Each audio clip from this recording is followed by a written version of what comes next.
Could gang stalking be a coordinated response to domestic violence? Part 3. Before I begin, I want to be clear about what this video is and is not. This video is not an accusation against any specific victim, accused person, advocate, nonprofit, law enforcement agency, domestic violence organization, family justice center, domestic violence high-risk team, or government office. I'm not claiming that every gang stalking claim is true, and I am not claiming that every domestic violence response system, coordinated community response, family justice center, or domestic violence high-risk team involves harassment, misconduct, or illegal activity. In this part, I am looking at the systems themselves. The purpose is to examine public documents, institutional structures, funding patterns, legal gray areas, and possible overlap, not to accuse any specific person or organization, and not to encourage anyone to confront, investigate, expose, contact, or harass private individuals. Part 3. Why domestic violence systems deserve closer examination. What domestic violence, public safety, and coordinated response systems were expanding around the same time the modern gang stalking belief system began to spread? To answer that, I had to go back to the timing. If the modern idea of gang stalking started gaining traction around 2006, then the next question is, what else was happening around that same time? What public safety models were being introduced? What funding streams were being expanded, redirected, or opened up? What domestic violence prevention strategies were gaining traction? And what organizations already had the ability to coordinate law enforcement, advocates, courts, workplaces, housing providers, and community members around a person considered high risk? And when you look at the years leading into 2006, especially in the domestic violence field, there was a lot, including major changes in funding, prevention strategy, risk assessment, and coordinated response models. The first thing that stood out to me was VAWA funding. The Violence Against Women Act was originally passed in 1994, but it has been reauthorized multiple times. The Department of Justice says that with later reauthorizations, including 2005, Congress revised VAWA policies and expanded grant funding streams. That timing matters because the Violence Against Women and Department of Justice Reauthorization Act of 2005 was enacted on January 5, 2006.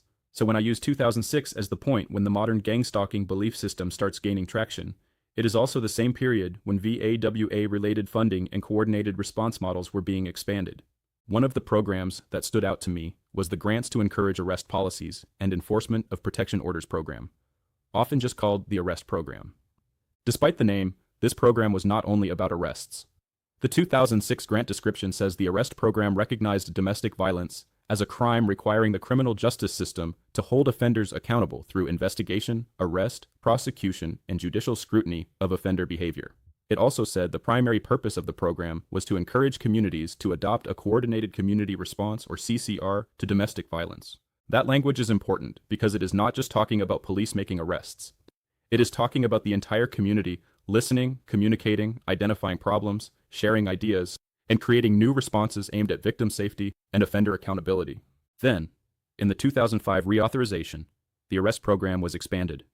The law changed the language from treating domestic violence as a serious violation to treating domestic violence, dating violence, sexual assault, and stalking as serious violations. Before that expansion, domestic violence was mainly tied to abuse within a household. It also expanded references throughout the program from domestic violence and dating violence to include sexual assault and stalking. Another small but interesting wording change was that the law changed one reference from groups to teams in the section dealing with domestic violence, dating violence, sexual assault, and stalking cases. On its own, that may sound minor, but in context, it reflects the broader move toward coordinated, team-based responses instead of isolated agencies acting alone. The funding also increased. The 2005 reauthorization changed Arrest Program authorization from $65 million for each fiscal year, 2001 through 2005, to $75 million for each fiscal year, 2007 through 2011, with funds remaining available until expended. So around the same period that the modern gang stalking idea appears to start spreading online, VAWA was expanding funding and language around coordinated responses to domestic violence, dating violence, sexual assault, and stalking. That does not prove a connection, but it does show that, by 2006, there was already a federally funded framework encouraging communities, law enforcement, courts, prosecutors, victim services, and other local partners to coordinate around these exact kinds of allegations. And that matters for my hypothesis because if people are describing something that feels coordinated, community-based, and focused on stalking, domestic violence, sexual misconduct, or relationship-based allegations, then VAWA-funded coordinated response systems are one of the first places I would look. Another model that was being incorporated around this same period was the Family Justice Center model. This is important because family justice centers were not just ordinary victim service offices.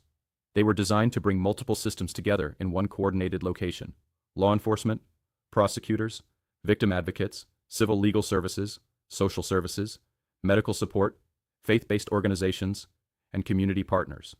And these models do not always have to be formally labeled as family justice centers. Some communities have an actual center with that name, while others use existing organizations like a YWCA, domestic violence shelter, or victim advocacy agency to serve a similar coordinating role. The important point is not always the name on the building. It is the function, bringing law enforcement, advocates, courts, prosecutors, and community services into the same response network. They show that by the mid-2000s, domestic violence response was increasingly being organized through multi-agency, victim-centered, information-sharing models. That does not prove these centers were connected to gang stalking claims. But it does show that the infrastructure for coordinated community response was being funded, formalized, and expanded around the same time the modern gang stalking belief system began spreading online. Another model that matters here is the Domestic Violence High Risk Team, or DVHRT model. The DVHRT model was developed by the Jean Geiger Crisis Center in Massachusetts after the 2002 murder of Dorothy Junta Cotter. Advocates looked back at the case and tried to understand where the system had failed and how similar deaths could be prevented in the future. From that, the Domestic Violence High Risk Team model was created. The purpose of the model is often described as homicide prevention, but that does not mean it only focuses on whether someone might kill. DVHRT also focuses on high-risk domestic violence cases involving concerns like escalation, repeated abuse, protective order violations, continued contact, intimidation, coercive control, or reoffending. In other words, the model is not just asking, will this person commit homicide? It is also asking, is this person likely to continue offending, escalate, or remain a serious danger? It is about identifying high-risk cases early, assessing the likelihood of escalation or reoffending, increasing victim safety, increasing offender monitoring and accountability, and coordinating intervention. That distinction matters because DVHRT is not focused on an entire neighborhood, a broad crime trend, or a general public safety issue. It is focused on a specific case, a specific victim, and a specific alleged offender or person of concern. In other words, it is a prevention model aimed at predicting and interrupting future violence by coordinating multiple systems around one specific person believed to pose a high risk. What stood out to me is that public descriptions of the DVHRT model mostly explain the goals, structure, and participating agencies, but they do not appear to give much detail about the specific tactics used day to day. They describe risk assessment, victim safety, information sharing, offender monitoring, and offender accountability, but they do not clearly spell out what monitoring or accountability looks like in practice in every case. That matters because those are broad terms. Offender monitoring could mean many different things, and from the public descriptions I have seen, it is not always clear whether the accused person has to be notified that they are part of this kind of coordinated response, or whether they have to have been arrested before becoming the focus of high-risk monitoring. So, when I look at DVHRT, I am not saying the public model openly describes gang stalking tactics. It does not. What I am saying is that the public descriptions leave a lot of room between the broad goals: monitoring, accountability, prevention, intervention, and the actual methods used on the ground. And this is where the timing matters again. In 2002, Dorothy Junta Cotter is murdered in Massachusetts, leading advocates to examine how the system failed. In 2005, the first domestic violence high-risk team begins in Newburyport, Massachusetts. Then around 2006, the modern gang stalking belief system appears to start gaining traction online. In 2012, OVW describes its domestic violence homicide prevention demonstration initiative as being based on successful homicide reduction models from the DVHRT model and the Maryland Lethality Assessment Program. Today, the Geiger Institute says it has provided training and technical assistance to over 300 jurisdictions across 47 states, and that more than 80 sites have implemented the DVHRT model, including 26 teams in Massachusetts. So when I am asking what systems had the infrastructure to support coordinated activity around someone considered high risk, DVHRT is one of the clearest examples. Unlike many public safety models that focus on general crime prevention, domestic violence coordinated community responses can be designed around one specific alleged offender or person of concern. They are not aimed at a broad neighborhood, a citywide crime trend, or a general category of offenders. That makes them different from many other coordinated public safety responses, which often focus on groups, locations, crime patterns, or broader community risks. DVHRT is a clear public example of a coordinated response model built around one specific person of concern. Not every model is public record. Not every version would have the same name. And if one formal model like this exists, it raises the question of how many informal, local, or adapted versions may exist too. The next question is, why would a coordinated community response around domestic violence be relatively easy to build? One reason is infrastructure. According to NNEDV's National Domestic Violence Counts report, there were just over 2,000 identified domestic violence programs in the United States in 2024 alone. That matters because domestic violence advocacy is one of the most widespread and institutionally developed advocacy networks in the country. OVW says it provides financial and technical assistance to communities developing programs, policies, and practices around domestic violence, dating violence, sexual assault, and stalking. And this network does not exist only at the local level. Many state domestic violence coalitions, sexual assault coalitions, and advocacy organizations are connected to larger state, regional, and national alliances. These groups often promote coordinated community response teams, sometimes called CCRTs, and sexual assault response teams, or SARTs, as part of their prevention and response work. That raises an important question. How exactly does creating a response team prevent domestic violence or sexual violence? Public descriptions usually explain the goal: better coordination, better victim support, better communication between agencies, and better offender accountability. But they often do not clearly explain what prevention looks like in practice before a crime has occurred, before an arrest has happened, or before there is a formal case. And that matters, because a response team cannot prevent future harm in the abstract. To prevent something, the team would usually need information about a specific concern, a specific allegation, a specific victim, or a specific person believed to pose a risk. Then some kind of intervention has to happen, whether that means safety planning, warnings, documentation, information sharing, monitoring, workplace involvement, housing involvement, law enforcement awareness, or some other form of coordinated response. So when agencies say these teams help prevent domestic violence or sexual assault, the question becomes, prevent it how? Through what actions? Based on what information? And directed toward whom? That is the part that often remains unclear in public-facing descriptions. So if you are looking for a field with the infrastructure to coordinate victims, advocates, law enforcement, courts, prosecutors, housing providers, workplaces, schools, and community organizations, domestic violence and sexual assault response are among the clearest examples. Jurisdiction also matters. Police departments are usually limited by geography and legal authority. Advocacy groups, nonprofits, coalitions, and community networks are not restricted in the same way. Their referrals, trainings, hotlines, online groups, partnerships, and informal communication channels can cross city, county, and state lines much more easily. So if a response is being driven by advocacy or community networks, rather than directly by law enforcement, the concern about a person could travel with them in ways that do not look like a formal investigation. How do we tell the difference between delusion, misinterpretation, and something actually happening? This is probably the most important question in the entire video. Because the truth is, all three things can be true at the same time. Some people who believe they are being gang-stalked may be experiencing delusions, paranoia, or serious mental health symptoms. Some people may be misinterpreting ordinary events through the lens of fear, trauma, internet forums, or confirmation bias. And some people may be noticing real social, institutional, or community behavior that is actually happening around them, but may not fully understand why it is happening or who is involved. That is why I do not think the question should be, are all targeted individuals telling the truth? Or are all targeted individuals mentally ill? The better question is, what evidence exists outside of the person's interpretation? Are there actual reports, records, emails, messages, workplace actions, court filings, police contacts, protective orders, complaints, warnings, social media posts, or repeated interactions that can be documented? Are multiple people acting on the same information? Is there a clear source of the accusation? Is there a pattern that can be verified without relying only on the person's belief about what it means? Because that is the difference between a feeling and a pattern. A person saying, "Everyone is watching me," may not be enough. But if a person can document that multiple people or institutions are reacting to them in similar ways, sharing information, warning others, restricting access, monitoring behavior, or treating them as a risk, even if the underlying allegation is never clearly stated, then the question changes. At that point, the issue is not whether the person understands the full explanation. The issue is whether a real-world pattern exists outside of their interpretation. At the same time, even if something real is happening, that does not mean every conclusion the person reaches is accurate. A person might correctly notice that people are avoiding them, documenting them, or warning others about them. but incorrectly conclude that it is satellites, mind control, or a global secret program. My position is that we need to separate the reported experience from the explanation attached to it. If we dismiss the entire experience just because the explanation sounds irrational, we may miss cases where something real, coordinated, and socially damaging is happening.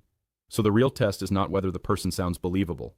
The real test is whether there is something outside of the person's interpretation.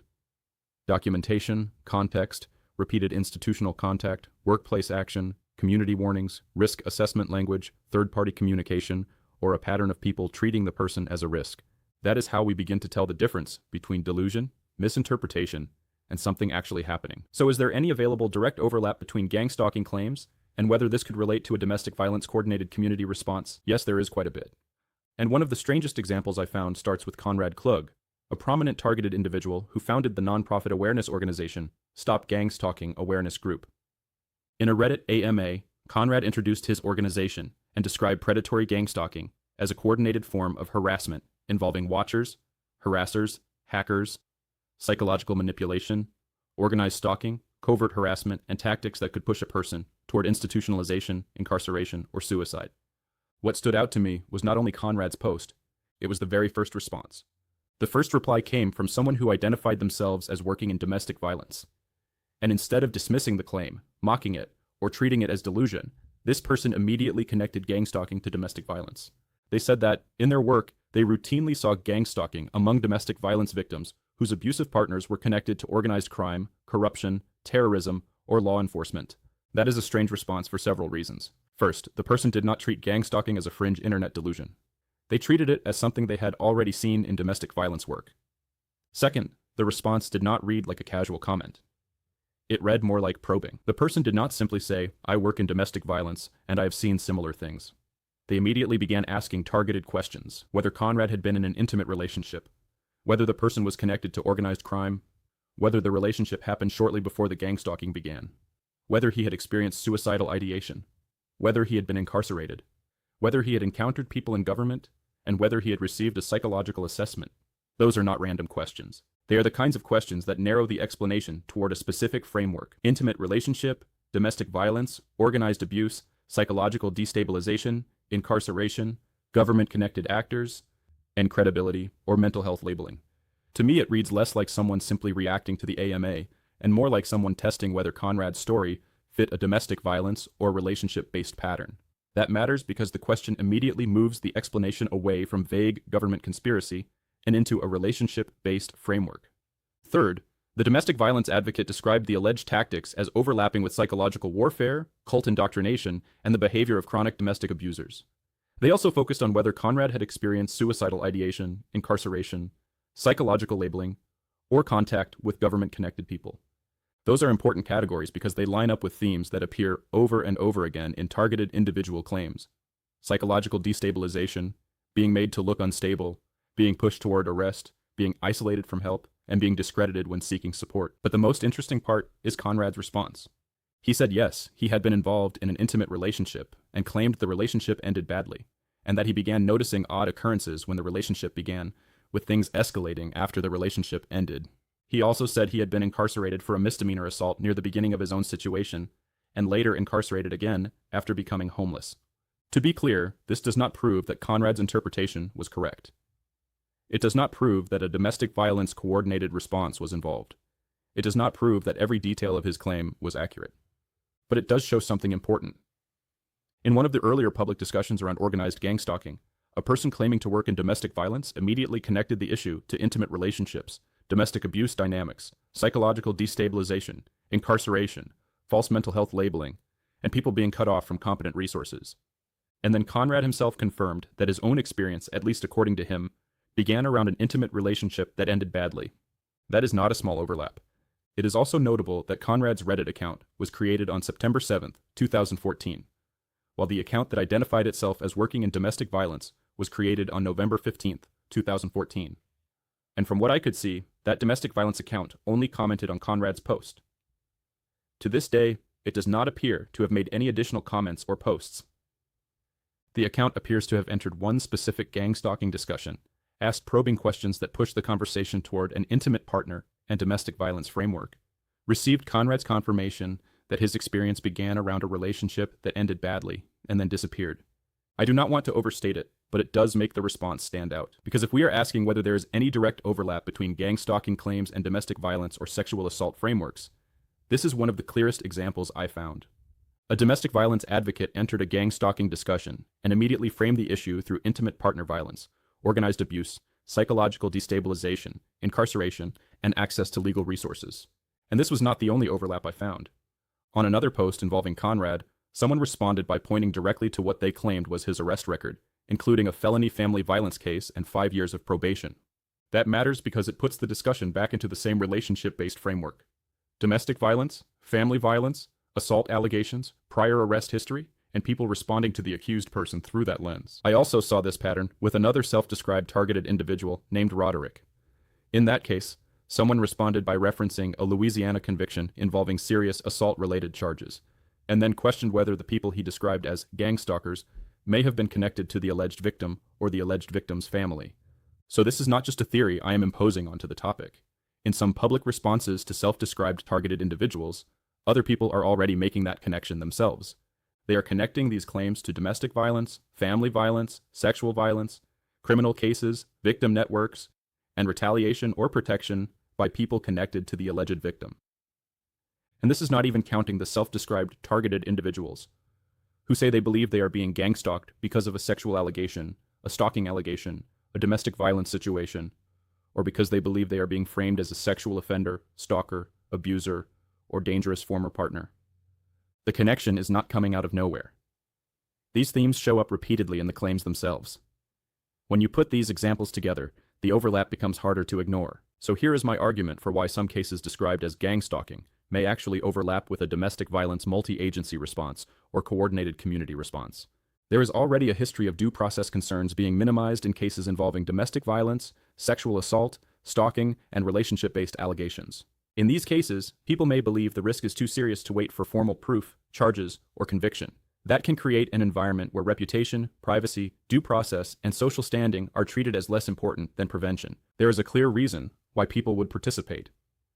They may believe they are protecting a victim, preventing future harm, warning others, documenting dangerous behavior, or holding someone accountable when the legal system cannot. To participants, it may not feel like harassment.